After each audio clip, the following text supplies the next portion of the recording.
Hello everyone, welcome back to SGTV. We have Nick Bundy on the show today. How you doing, Nick? Well, mate, how are you? I'm very good, thanks. We've been eager to get you on the show for quite a while. From talking to various Sparkies that we've had on the show, it seems that not everyone has a straightforward path into becoming an electrician. What can you tell us about your sort of route into becoming where you are now? Well, long story short, I ended up trying to be a carpenter to start with. That was the whole plan. My granddad was a carpenter, went to college to be a carpenter. On the open day, they turned around and said, you got good grades, try electrics. So my dad was like, yeah, pushed me over. He's like, yeah, try that. And that was it, I signed up straight away. Didn't really put any thought and effort into it to start with. I thought, oh, I'll try. Because my dad was in the building trade, I managed to go around with a few local sparks that he worked with, sort of thing. Picked up quite well, started level 1 at college, did that during the day. So unfortunately, it was stretched from, what was it, 2.5 days a week, was stretched across a year. So level 1 was a year, level 2, another year. Through level 2, I got a job with a domestic electrician.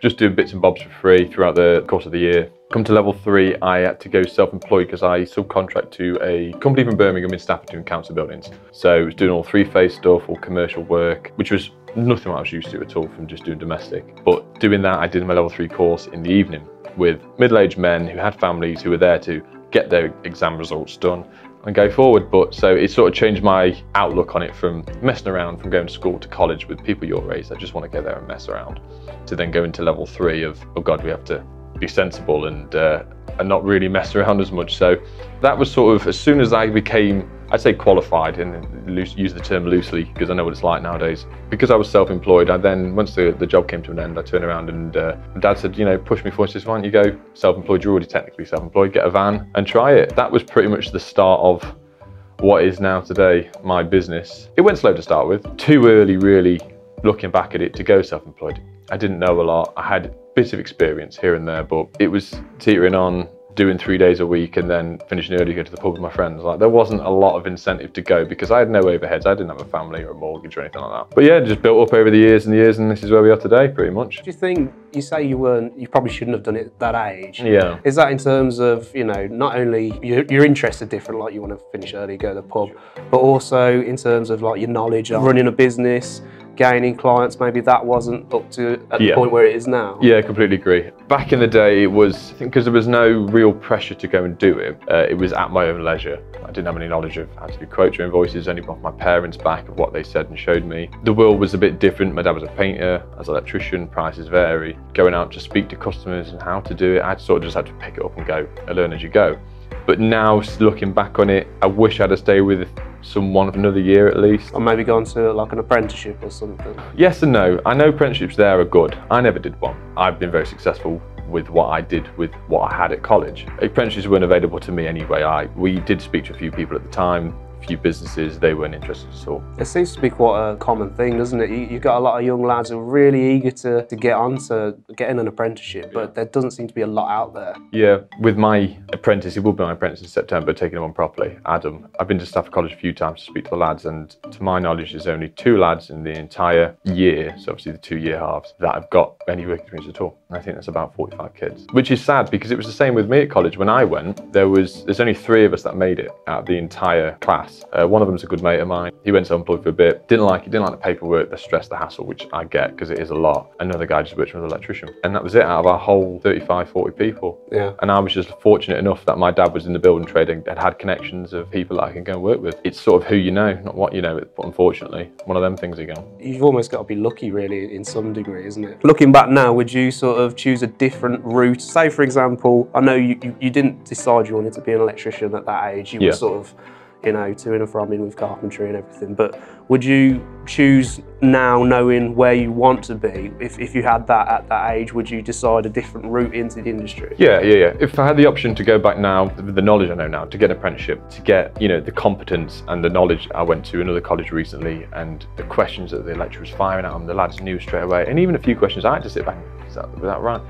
Because it's drilled into them, and it was like, this is what you're going to do, you will go into a job after this. Like, you push yourself, you make the best you can be, people will snap you up. Unfortunately for our laid-back approach at teaching, what should we say, I think if we went and approached someone from our college to their college, they would have won every time. because we didn't have the funds or, I don't know, the aspirations as such back then to really push for it. Because at such a young age as well, you're not quite sure what you 100% want to do. You still look at it as a bit of a jolly rather than this is going to be my future, this is going to be my mortgage payer, it's going to buy me a nice car. You're not quite there yet mentally. This is why I quite like it with a couple of the elder learners, you know, mid-20s. I have a lot of people messaging me about doing apprenticeships, and it's good, but unfortunately some of them are already tied up with mortgages and families. Yeah, so the overheads is, you know, it's difficult. That's something we spoke about before. When you do decide where you want to go, you might have more commitments at that point, and it's not as easy just to think, right, I'm going to take zero or low pay apprenticeship or helping someone out to get some experience. You know, so that's the benefit I had, being living at home. You know, I had nothing to pay for, and it was just try it, why not? And it was,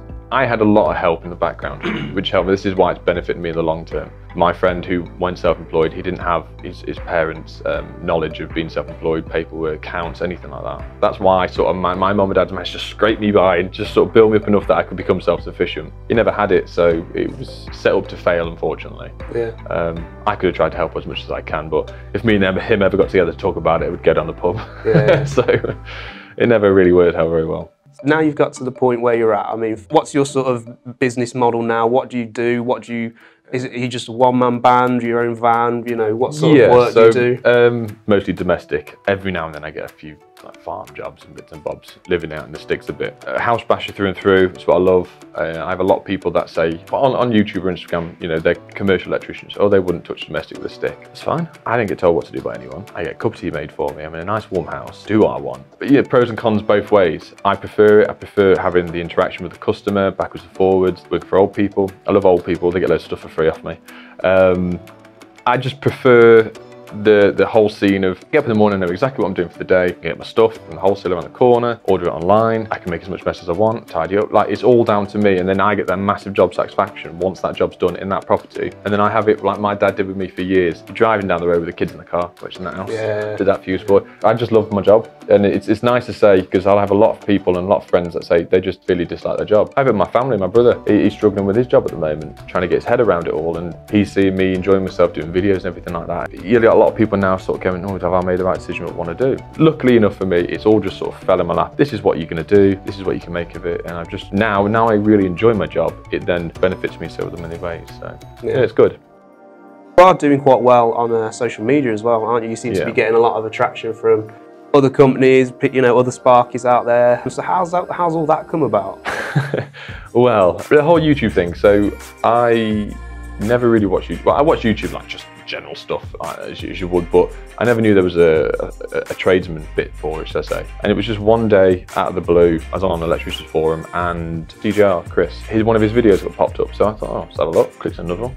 And another one. And you got the dark hole of YouTube where you end up sitting there for 6 hours and you've watched countless videos, and then I found another guy, and then another guy, and another guy. And I would sit there and watch them religiously. But because I sort of found them later on where they'd already made, I don't know, 50 videos each, it sort of consumed me a little bit. And it was great for me because I've only ever learned realistically from one domestic electrician. I was taught in his ways, I've copied suit of what he did. The way he does a fuse board, the way he pulls cables, this and that and the other. To then see how other guys do it. Realistically, if you're a self-employed domestic electrician, you don't run into any other spark on a job. This is my job, this is my house, this is the way I'm doing it. So to pick other ways up of how they did it, and then products they were using, the vans that had it backed out. So I sort of watched it, and I thought, oh, I might give this a go. You know, everyone that's doing it is a bit older than me, out my area, the jobs they're doing is just different to ones I would do slightly. And I literally said to me, I've got an old GoPro, I'll give it a go, see how we get on. So I said to him, look, 10 videos, if it hits off, fantastic, I'll carry on. If it goes nowhere, and if I'm not enjoying it, I'll stop. And then it got to like the third video, and all of a sudden it just sort of exploded, which I wasn't prepared for. I remember, because I used to get emails from YouTube, every time I got a subscriber, I'd drive my other half insane. Got another one, got another one. And I got to 100 and I was like, right, I'll turn the notifications off now because it's not around lording it off. And every single friend, I've texted my family and whatnot, I got to 100. Then we got to 1,000. I was like, this is just crazy. And I remember my van got broken into again. So I sort of did I want to do a video on doing my van. It just rocketed from, normally my views would be around about 1,000, 2,000 on a video. And I think it's now on nearly 70,000. Per video? No, just on that one video, so like my top video, and it was just absolutely unreal. But then that brought in a massive bunch. So, but at the same time, I set an Instagram up to sort of go hand in hand. So if you put a new video out, you let everyone on Instagram, vice versa. You can get a bit more personal interaction with Instagram, direct messages, or put a picture out where you've not got to sit there and explain exactly what you're doing. You just put a nice picture of your van on your toolbox, or I'm doing this job today. And it's just sort of exploded from that. And then obviously when I got to a certain point with subscribers, then companies started jumping on board and saying, oh, we like what you're doing.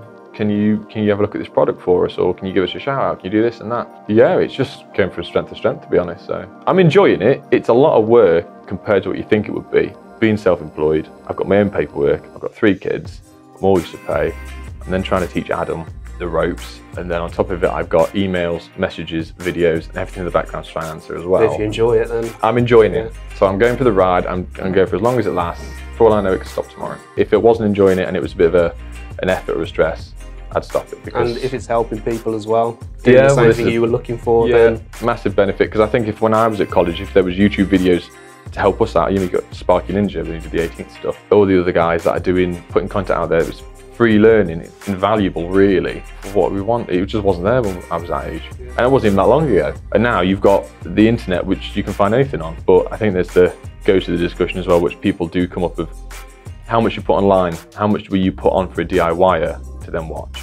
You try not to show absolutely everything in your video, because you don't want to come across as this is a how-to video. I'm not doing a how-to, because you've only got someone to copy it, end up hurting themselves, and then you're liable to a degree. At the same point, I want to put stuff out there when you don't get taught in college of how to lift a floorboard up, or if you lift a floorboard and there's pipes below, or how to chase a wall, if it's a concrete wall, a dabbed wall, a stud wall. There's so many variants where you can try and get it in a video where it's going to be helpful for someone who's in the right position, but not over the top. Sure.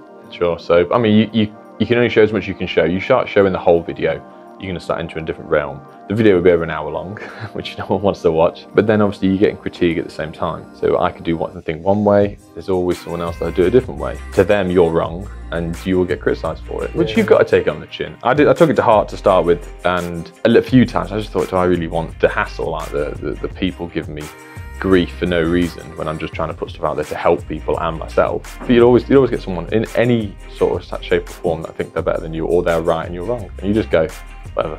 Yeah. You got to learn just to not care, haven't you, really? So fine, mate. If you want to believe that, that's fine. Okay. Can you tell our viewers though where they can find you, on which platforms? So Instagram, N Bundy Electrical, YouTube, Nick Bundy Electrical. I'm on Facebook, but that's just sort of business. That's just sort of for my local area. When someone wants a light fit, and I get tagged in it. So yeah, Instagram and YouTube mainly. Okay, right. For everyone out there who's on our page, please do go over to Nick's pages and everything, and just follow him along. It will be beneficial for you guys out there. So thank you for watching. Thank you, Nick, for coming on the show, and we'll see you again soon.